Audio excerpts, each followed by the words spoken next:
God made us. He invented us.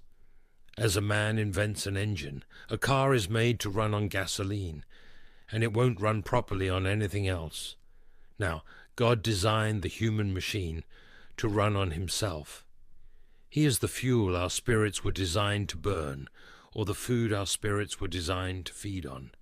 There is no other. That is why it is no good asking God to make us happy in our own way, without bothering about religion. God cannot give us happiness and peace apart from himself, because it is not there. There is no such thing. This excerpt is from the book Mere Christianity by C.S. Lewis. God is attentive to every tear you have shed, to every silent plea you have made. He knows the depth of your suffering and the cries of your heart, and he is by your side, even when you feel most alone. Life can be extremely challenging at times. We all go through moments of exhaustion, when our strength seems to fade and our spirits feel low. In these times, it is essential to remember that you are not alone. In Matthew 11, verse 28, it says, "Come to me, all you who are weary and burdened, and I will give you rest." At the height of our battles, it can be difficult to see the light. When the weight of our problems becomes unbearable, it is easy to feel lost and lonely. Lewis says in Mere Christianity that relying on God has to begin all over again every day, as if nothing had yet been done. But in these moments, it is vital to remember a powerful truth. God sees your pain and hears your cry. God's purpose will always prevail, and his timing is always perfect. Therefore, let us trust in his divine timing and purpose, as it says in Lamentations 3:25, 26, "The Lord is good to those whose hope is in him, to the one who seeks him. It is good to wait quietly for the salvation of the Lord." In 1 John 3, verse 20, we find that even when our hearts condemn us, God is greater than our hearts and knows everything. So before you lose hope, my dear brother and sister, remember that God is still reigning on his throne. He is Jehovah Nissi, Jehovah Shalom, and he is God with us. Do not lose hope yet. God is aware of your exhaustion. Just be patient and wait for him. At the right moment, the time determined by your heavenly Father, you will receive your blessings. Today I will share some essential biblical teachings about waiting on God. So prepare your hearts and minds to embrace this message. One of the most challenging aspects of being a Christian is the patience required to wait for God to answer our prayers. Lewis says in Mere Christianity, "I am sure that God keeps no one waiting unless he sees that it is good for him to wait." Every Christian has experienced this waiting period where it seems that nothing is changing. We often question why God makes us wait. However, I want to assure you that God's timing is impeccable. He is a God of order and precision, as stated in Isaiah 46:10. "I make known the end from the beginning, from ancient times. What is still to come, I say. My purpose will stand, and I will do all that I please." He calls a bird of prey from the east, a man for his purpose from a distant land. This theme is repeated multiple times in the Bible. One of the most daunting challenges in life is waiting, especially when it comes to waiting on God. Many of us can relate to this feeling. You've poured out your soul in prayer and wondered, "God, why is it taking so long? Are you listening to me? Have you forgotten me? Do you care?" Maybe you're praying for relief from chronic pain, or for God to touch the heart of someone you love. In Jeremiah 33, verse 3, it says, "Call to me, and I will answer you, and tell you great and unsearchable things you do not know." Perhaps you are looking for a stable job to support your family, healing for deep emotional scars, restoration of a broken relationship, or the blessing of a life partner. Waiting can be hard, but remember, patience is a virtue. The more you pray, the more it seems there is no answer. You cling to faith and believe with all your heart, but there is no clear sign from God, no indication that He has heard you, no evidence that He is working. All you long for is a sign, any sign. Lord, show me something, anything. And yet, sometimes there is nothing but silence. So what is God doing in these moments? Why does He seem so quiet? Remember the story of Joseph in the book of Genesis. Joseph waited years, enduring betrayal by his brothers, slavery, and imprisonment. But through it all, God was with him, arranging every detail. In Genesis 50:20, Joseph reassured his brothers, "You intended to harm me, but God intended it for good, to accomplish what is now being done, the saving of many lives." Joseph's journey teaches us that God's timing is impeccable, even when it is not apparent to us. Like Joseph, you may feel that you are trapped in a pit or a prison, waiting for deliverance. But let me reassure you that just because God seems silent, it does not mean He is not there. God is working, even while you wait. Behind the scenes, His goodness, power, provision, and grace are in motion. He is constantly working for your good because of His deep love for you. He is a loving Father with wonderful plans for you. He desires to bless you and see you thrive. So today we will discuss some principles about waiting patiently on God and open our hearts and minds to embrace these crucial principles from the Bible. And principle 1, God's delays are not God's denials. Lewis says in Mere Christianity, "I am sure that God keeps no one waiting unless He sees that it is good for him to wait.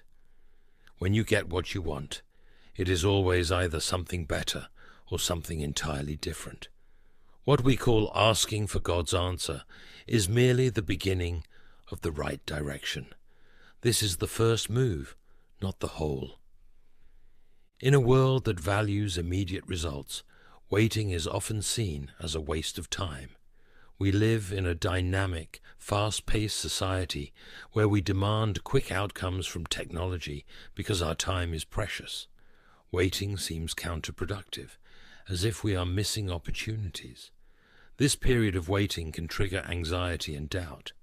We may start to question if something is wrong because waiting contradicts our culture of instant gratification. It is challenging to wait when uncertainty looms over us, when we are unsure of the outcome. Doubt creeps in, and we begin to question if God will come through for us. As doubt takes root, the temptation to take control increases. But here lies the danger. When we try to control things ourselves during the waiting period, things can go very wrong. Scriptures warn us that trying to manage situations on our own can lead to complications. We see this in Proverbs 3, verses 5 and 6. "Trust in the Lord with all your heart, and lean not on your own understanding. In all your ways acknowledge Him, and He will make your paths straight."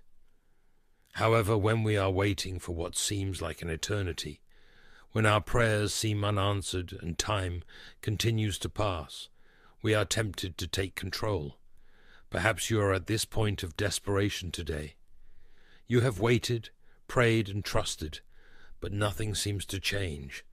Doubt whispers, "What if?"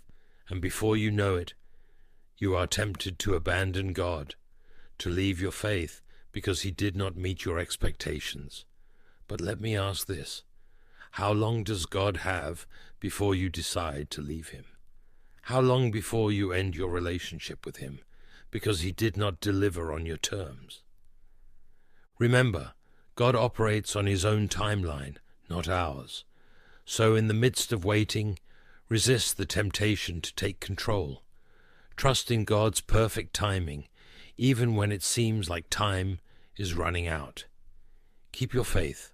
Hold on to hope and understand that God is always working, even during the waiting periods. Consider the story of Lazarus in John 11. Mary and Martha sent a message to Jesus that their brother Lazarus was sick, anticipating that Jesus would come and heal him. However, Jesus delayed his visit, resulting in Lazarus' death. When Jesus finally arrived, Mary and Martha were grieving and questioned why Jesus had not come sooner. But Jesus showed that God's delays are not denials. He performed a miraculous resurrection, demonstrating his power over death. Isaiah 55. 8 and 9 serves as a reminder, "For my thoughts are not your thoughts, neither are your ways my ways, declares the Lord. As the heavens are higher than the earth, so are my ways higher than your ways, and my thoughts than your thoughts." God's perspective surpasses our understanding. He sees the bigger picture and knows what is best for us. So when we encounter delays, let us not lose heart. Instead, let us place our trust in God's wisdom and impeccable timing. Let us have faith that He is orchestrating everything for our benefit, even when it is not visible to us. God's delays are not rejections. They are opportunities for us to strengthen our faith and witness His miraculous power unfolding in our lives. Principle 2. Patience is a virtue. Lewis says in Mere Christianity, "The great thing, if one can, is to stop regarding all the unpleasant things as interruptions of one's own or real life. The truth is, of course, that what one calls the interruptions are precisely one's real life, the life that God is sending day by day. What one calls one's real life is a phantom of one's own imagination. This at least is what I see at moments of insight, but it's hard to remember it all the time. In our lives there are times when it seems like God is delaying His response to our prayers. We pray passionately for healing, for provision, for breakthroughs, but it seems that God is silent. It is natural to feel disappointed, to question if God has forgotten us, or if our prayers are going unheard. Lewis says in Letters to Malcolm, "We must lay before Him what is in us, not what ought to be in us. The prayer preceding all prayers is, may it be the real I who speaks. May it be the real thou that I speak to." We must remember that God's delays are not a sign of His indifference or reluctance to act. Instead, they are opportunities for more significant miracles, for deeper faith, and for His glory to be revealed. Just as Jesus delayed His visit to Lazarus to show His power over death, God's delays in our lives often set the stage for something extraordinary. In a world that values speed and immediate gratification, patience can seem like a forgotten virtue. We are used to fast food, high-speed internet, and instant results. We want things to happen according to our schedule and our plans. However, the reality is that God's timing rarely matches our expectations. Patience is more than just waiting. It is about resilience, persistence, and faith. It is about maintaining hope when situations seem bleak and surrendering our desires to God's perfect plan. The Bible, in James 5, verses 7 and 8, instructs us, "Be patient then, brothers and sisters, until the Lord's coming. See how the farmer waits for the land to yield its valuable crop, patiently waiting for the autumn and spring rains. You too, be patient and stand firm, because the Lord's coming is near." This is similar to the farmer who waits patiently for the harvest. We are called to wait patiently for the fulfillment of God's promises. Patience is not a passive state. It is an active choice to trust in God's faithfulness, even when our circumstances are filled with uncertainty. Let's face the truth. Patience is challenging. It is hard when we are dealing with obstacles, when our prayers seem unanswered, and when it feels like time is slipping away. Doubt creeps in, and we are tempted to take control, but rushing God's timing only leads to frustration and disappointment. Instead, let us embrace patience as a virtue, knowing that it fosters resilience and shapes our character, as stated in Romans 5 verses 3 and 4. Not only so, but we also glory in our sufferings, because we know that suffering produces perseverance. Perseverance, character, and character, hope. Let us trust in God's impeccable timing, knowing that He is orchestrating everything for our benefit, as Romans 8:28 declares, and we know that in all things God works for the good of those who love Him, who have been called according to His purpose. And let us remember that the waiting season is not a waste of time. It is a period of growth, refinement, and preparation for the blessings that God has planned for us. So, in the midst of waiting, let us cultivate patience, knowing that God is faithful and His promises will be fulfilled in His perfect timing. Principle 3. Have faith in God's impeccable timing. In the Screwtape Letters, Lewis says, "The enemy desires that men be concerned with what they do. Our business is to keep them thinking about what will happen to them. The future is, of all things, the least like eternity. It is the most completely temporal part of time, for the past is frozen and no longer flows, and the present is all lit up with eternal rays. Hence the encouragement to direct their minds to the future, making them think about things they can't control, leading to anxiety that can only be fought with faith." The Scriptures guide us to let patience have its perfect work. Patience is not a passive trait. It is cultivated in the waiting room of life. You may not notice any visible change, but rest assured that significant transformations are happening beneath the surface. Patience exercises your spiritual muscles, making you stronger, helping you grow, evolve, and become more resilient. So do not underestimate the waiting periods, and do not be disheartened if things are not progressing as quickly as you hoped. Remember, the longer it takes, the more blessings God has in store for you. When your time comes, when God knows you are ready, the fruits of your patience will be far greater than you could ever imagine. We all have aspirations we are eager to fulfill, challenges we hope to resolve, and the desire to meet the right person. But when our waiting seems longer than anticipated, it is natural to feel discouraged and restless, questioning, when will this finally happen? However, sometimes the delay is not due to God's inaction, but because we are not yet ready for what He has planned. You might feel prepared for what you imagine, but if you could glimpse God's vision, you would understand that you are not yet equipped to handle it. You need more time to mature, evolve, and gain experience. Let's revisit the story of Abraham and Sarah in Genesis 21. God made a promise to Abraham that he would become the father of many nations. However, Abraham was 100 years old, and Sarah was 90 when their son Isaac, the fulfillment of God's promise, was born. Imagine the weight of waiting for a promise for almost 100 years. But God, in His perfect timing, fulfilled His promise. In our lives, we often find ourselves in situations where we eagerly await God's intervention. We pray fervently for breakthroughs, for healing, for provision, for reconciliation. However, it seems that God's timing is different from ours. We may feel impatient, anxious, or even doubtful, questioning whether God hears our prayers or if He will act on our behalf. Think of the wait as a time of preparation, refinement, and growth. Just as Abraham and Sarah faced challenges and obstacles during their waiting period, God used that time to mold them into vessels ready for the fulfillment of His promise. So, my dear friends, let us root our hearts in trust.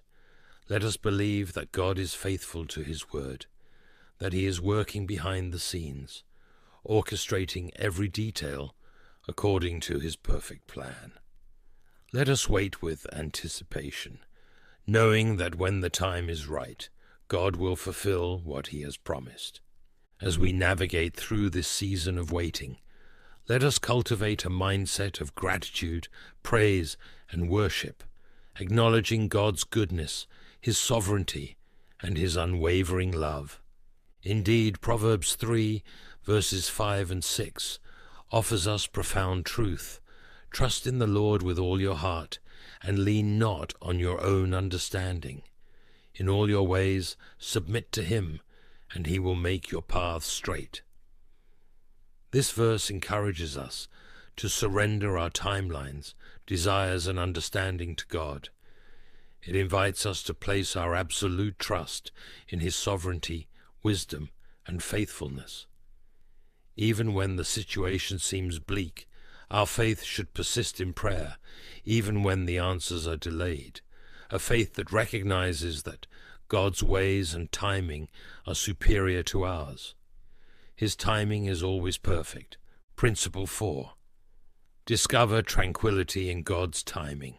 Lewis says, "In the screw-tape letters, men are not angered by mere misfortune, but by misfortunes conceived as injuries. And the sense of injury depends on the feeling that a legitimate claim has been denied. The more claims on life that your patient can be induced to make, the more often he will feel injured and, as a result, ill-tempered. For his mind can be directed to the present sphere of humility and quietness. Once he accepts this, he will find tranquility and a sense of peace." Psalm 46, verse 10, instructs us to be still and know that I am God. This verse highlights the importance of calming our hearts and minds, of pausing amid life's hustle to recognize God's presence and supreme dominion. In this stillness, we discover a peace that transcends understanding and guards our hearts against fear and doubt. Finding serenity in God's timing also involves appreciating the journey of waiting. Instead of perceiving waiting as a time of stagnation or frustration, it should be a time of reflection and deepening our connection with God. Finding tranquility in God's timing is a journey of surrendering control and trusting fully. It is about letting go of our need to control outcomes and embracing the certainty that God's timing is impeccable, even when it doesn't align with our expectations. Philippians 4, verses 6 and 7 offers comforting guidance. Do not be anxious about anything, but in every situation, by prayer and petition, with thanksgiving, present your requests to God.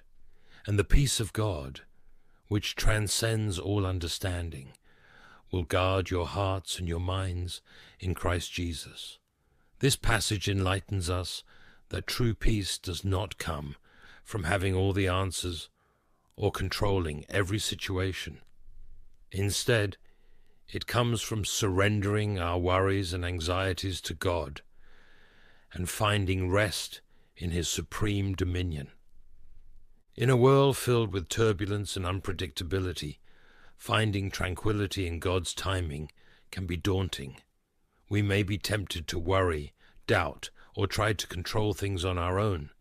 However, genuine peace is achieved by surrendering our fears and anxieties to God and trusting that he is orchestrating everything for our benefit. As we wait with patience and anticipation, our faith is strengthened and our hearts are prepared to embrace the blessings God has planned for us. So let us embark on the journey of discovering tranquility in God's timing.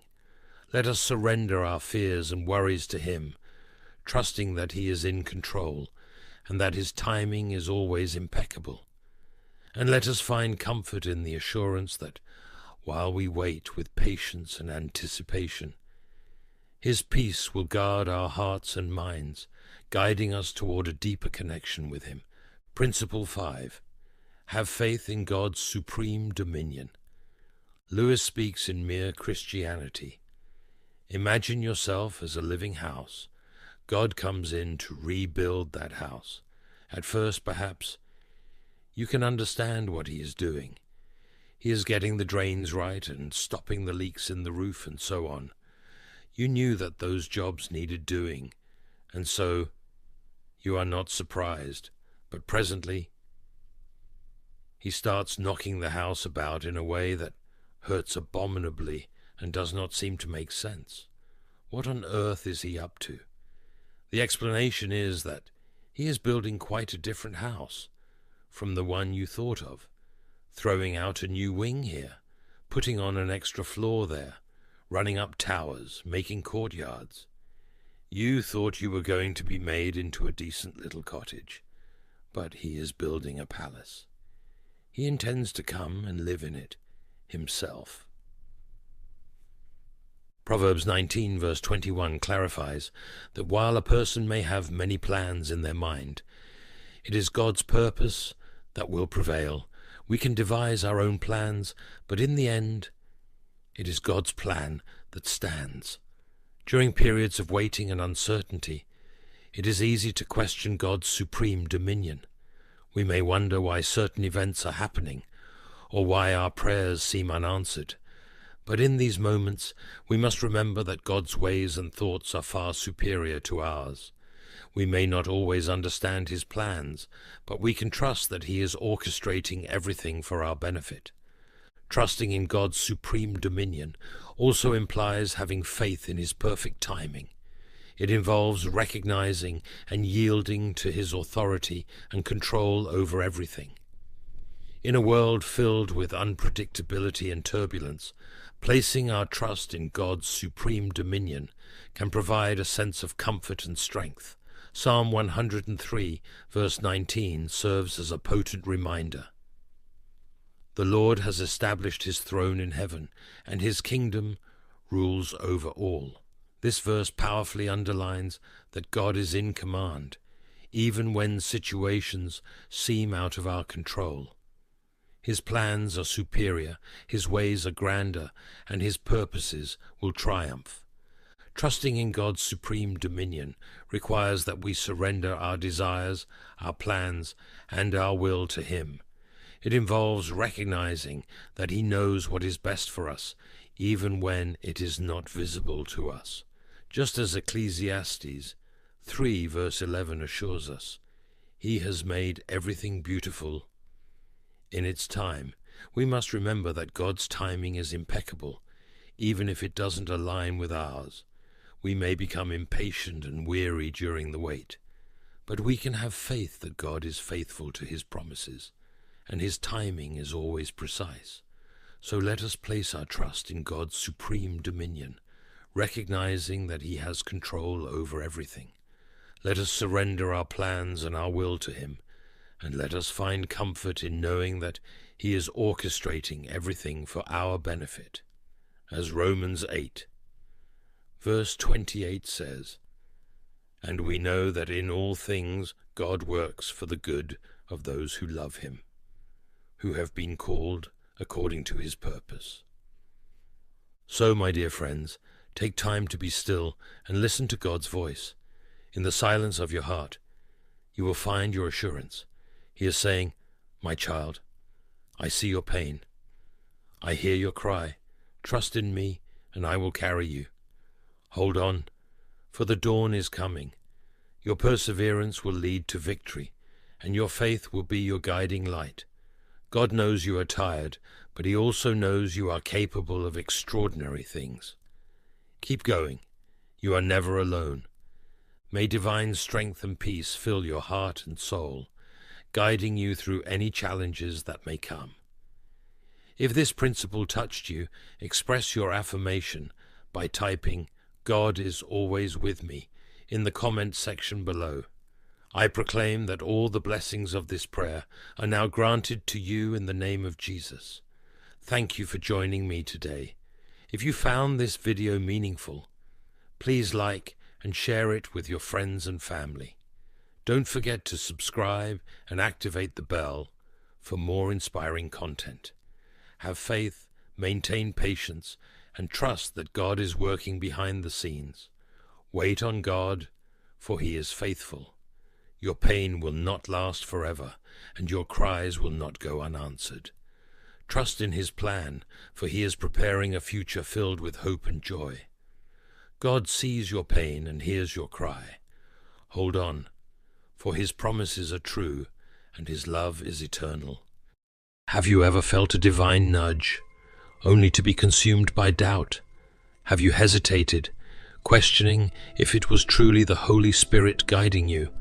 Ignoring His voice could mean missing out on God's plan for your life. In this video, we reveal 3 critical signs that the Holy Spirit is speaking to you, signs you cannot afford to overlook. Watch closely and ensure you don't miss this life-changing message. The Holy Spirit desires to lead you, teach you, and keep you aligned with God's Word. His aim is to prevent you from going astray or being misled. To truly know God, you must first understand the Holy Spirit. The Holy Spirit is God, the third person of the Trinity, who eternally proceeds from the Father. He is co-equal with the Father and the Son, dwelling within every true believer, as C.E. Lewis once said in Mere Christianity. A man who has the Holy Spirit in him will not simply be good. He will burn with a bright, steady flame. The Holy Spirit acts as a counselor or helper, guiding you in truth. He imparts gifts to believers, as seen in the life of Christ and His disciples, performing miracles such as healing the sick and raising the dead. First, it is crucial to understand that the Holy Spirit's voice is not limited to a still, small voice. He speaks in various ways.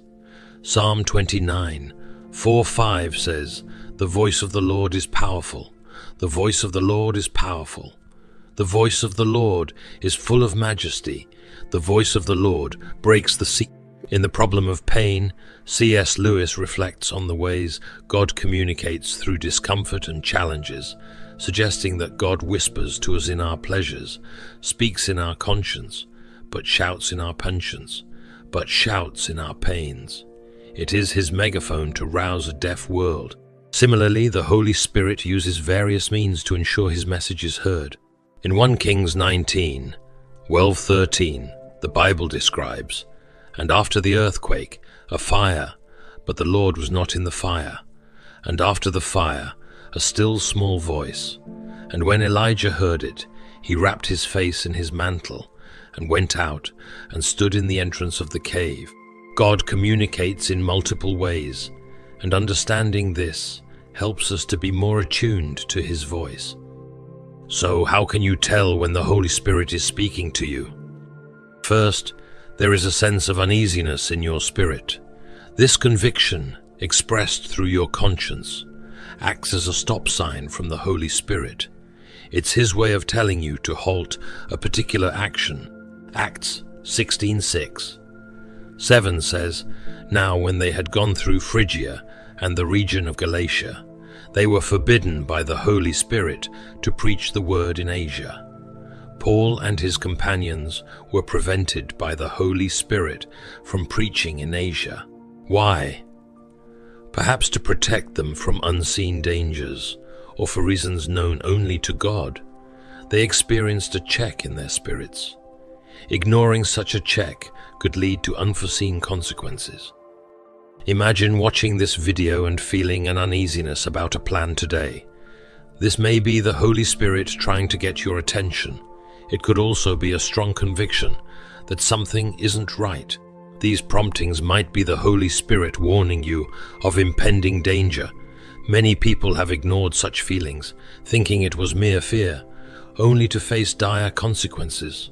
One major sign the Holy Spirit uses is the absence of peace. C.S. Lewis insightfully stated in the Screwtape Letters that the peace which God gives is not peace from trouble, but peace in trouble. The peace in trouble, the peace the Holy Spirit provides anchors us, and its absence signals that something may be wrong. As a believer, the Holy Spirit dwells within you. If you sense uneasiness about a business deal, travel plan, or meeting, it may be God's way of alerting you. Don't ignore this sign. It's the Holy Spirit trying to communicate with you. Imagine the scenarios where you felt something was off. That business deal that seemed perfect on paper, but gave you an inexplicable feeling of dread, or that trip you were excited about, but suddenly felt uneasy about. These are moments to stop and seek God's guidance. The Holy Spirit uses these feelings to protect us and guide us towards His will. When peace is absent, it's a clear sign that the Holy Spirit is trying to communicate. It's His way of saying, hold on, something isn't right here. It's crucial to listen to these promptings, no matter how subtle they may seem. The absence of peace can manifest in various ways. A sudden sense of dread, a feeling of anxiety, or a strong urge to reconsider your actions. These are not mere coincidences or random emotions. They are deliberate signals from the Holy Spirit. He withdraws peace to get our attention, to steer us away from potential harm or poor decision. Reflect on past experiences where ignoring such feelings led to negative outcomes. Many have stories of ignoring that inner voice and facing the consequences. It's in these moments of unease that the Holy Spirit is most vocal. The uneasiness you feel is not to be dismissed lightly. It is a divine nudge, urging you to pause, reflect, and seek God's will. The number 2 is through dreams. Dreams are so common that many Christians have grown up not respecting them as a valid method of God's leading. Surprisingly, God teaches us that the coming of the Holy Spirit will inspire new dreams in our lives. In Acts 2:17, the Bible says, "And it shall come to pass in the last days, declares God, I will pour out of my Spirit upon all flesh, and your sons and daughters shall prophesy, and your young men shall see visions, and your old men shall dream dreams." This scripture shows that dreams come from the presence of the Holy Spirit. From today on, do not take dreams lightly. This, however, does not discount the fact that dreams can come from sources besides the Holy Spirit. Some might be due to your emotions or what has happened in the day. Some might even come from the devil himself. Evil forces can even manipulate your dreams, which mustn't be taken lightly. However, know today that many dreams result from the presence of the Holy Spirit. If you look at Jesus' birth and early years, you will discover how dreams played an important role in the lives of Joseph and Mary. A dream led Joseph to stick to Mary, even though she was found to be pregnant before they got married. A dream also directed Joseph to flee into Egypt for the safety of baby Jesus. Because Joseph obeyed, Jesus escaped the slaughter of babies ordered by Herod. This means the Holy Spirit can speak to you in a dream. Several men in the scriptures have woken up out of dreams and visions into enviable destinies. An example of such a man was Solomon. Solomon went to bed, and by the advantage of dreams and visions, God came to him and a destiny-altering transaction happened. Do you know that the revelation about the captivity of the nation of Israel alongside their exodus came to Abraham when he fell asleep? Dearly beloved, dreams and visions could be a prophetic tool for the Holy Spirit to manifest Himself in your life. If you miss out on it, you will miss out on it. You will miss out a lot in destiny. The last sign is the repetitive word from God. God is not limited when it comes to finding ways to communicate His ideas to you. He always devises a means to send His message. Could distractions also be hindering you from hearing God speak? Distraction is a major weapon the devil uses to keep you from paying attention to what God is saying. He uses activities to occupy your day, leaving no time for you to pause to hear God. He also uses distracting thoughts to keep your mind busy. Even when you're in church, you're busy thinking about what you'll do after you leave church, mentally planning your week, and so on. This makes you unable to hear what God is saying, and it's a huge sign that you aren't listening. When you notice that you hardly spend time waiting and listening in God's presence to hear His voice, it's a sign that you have not been listening to Him, which is why you can't hear Him. That's why you keep falling for every deceiver who comes your way. Let us bow our heads in prayer. Almighty and eternal God, Creator of the heavens and the earth, Sustainer of life, and Giver of all good things, we come before you with hearts full of praise and thanksgiving. Your love endures forever, and your mercies are new every morning. We are grateful for your continuous presence and guidance in our lives. We thank you, Lord, for the precious gift of the Holy Spirit who comforts us, guides us, and fills us with your divine wisdom. Father, we seek your forgiveness for the times we have strayed from your path and ignored the gentle whisper of your Holy Spirit. We acknowledge our sins and shortcomings, confessing them before you with a repentant heart. We ask for your forgiveness as we forgive those who have wronged us. In the powerful name of Jesus, we declare freedom from all bitterness and resentment that may have taken root in our hearts. We rebuke confusion, the chaos of this world, and anything that seeks to distract us from your divine guidance. Holy Spirit, teach us to recognize your promptings and lead us closer to God's will. Lord, we ask for an outpouring of your wisdom and discernment in our lives. Fill us with your Holy Spirit so that our decisions may align with the kingdom of God. Open our eyes to the doors you are opening for us, and grant us the courage to step through them with faith and trust in your plan. Father God, we humbly ask for your blessings in every aspect of our lives. We are ready to hear from you. As young Samuel responded to your call, we echo his words today. Speak, Lord, thy servant hears.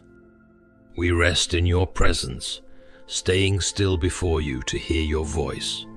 We wait patiently for your direction before making decisions, knowing that your wisdom far surpasses our understanding. Make us sensitive to your voice, so we will not mistake it for the many other voices around us. Our intimacy with you will make your voice distinct beyond any doubt in our ears. Father, remove the distractions that keep us from spending time with you. Help us to declutter our minds, making them clear to receive your word when it comes. Grant us the grace to meditate on your word so that we will know your will. We obtain grace to remain in your presence until we are certain that what we are about to do is your perfect will for us. We command every spirit of fear, anxiety, and doubt that hinders our total surrender to the Holy Spirit to leave us. We pray for complete healing in our lives, physical, emotional, and spiritual, Cover us, Lord, with your divine protection as we journey through this life. We thirst for more of your presence. Let your presence always abide with us, empowering us to do great exploits for you. Lord, we pray for sound wisdom from you. You are the Prince of Peace, and we receive your peace in our lives. For those who have yet to recognize your voice, Father, stir a hunger for your word and a thirst for righteousness in their hearts. Surround them with divine encounters that will draw them closer to you. Lord, we are grateful for your divine healing and steadfast protection over our lives. Thank you, Lord, for hearing and answering our prayer in the mighty name of Jesus. Amen.